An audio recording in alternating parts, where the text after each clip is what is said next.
Hello friends, welcome back to my channel. So ఈరోజైతే నేను పాలకూరతో omelette చేస్తున్నాను. ఈ విధంగా ట్రై చేయండి, టేస్ట్ చాలా బాగుంటుంది. అండ్ చాలామంది పిల్లలు ఆకుకూరలు తినడానికి అస్సలు ఇష్టం చూపరు కదా. సో అందుకే ఆకుకూరలు తినడం వల్ల ఎన్నో ప్రయోజనాలు ఉన్నాయి కాబట్టి నేనైతే అట్లీస్ట్ గుడ్డుతో అయినా తింటారు అని ఈ విధంగా అయితే ట్రై చేశాను. టేస్ట్ చాలా బాగుంది.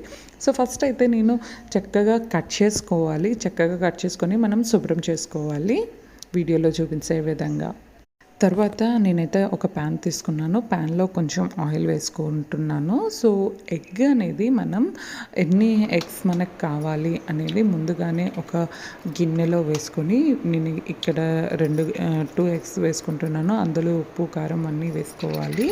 సో ఆయిల్ వేసుకున్న తర్వాత దీంట్లో కొంచెం ఉల్లిపాయలు, పచ్చిమిర్చి అండ్ ఏదైతే శుభ్రం చేసుకున్నామో ఆ పాలకూర వేసుకొని చక్కగా వేగనివ్వాలి. సో పాలకూర చక్కగా వేగిన తర్వాత ఏదైతే ఆమ్లెట్కి మనం రెడీ చేసుకున్నామో అది దీని మీద వేసేయడమే. చాలా సింపుల్ అండ్ ఈజీ అండి, క్విక్గా అయిపోతుంది.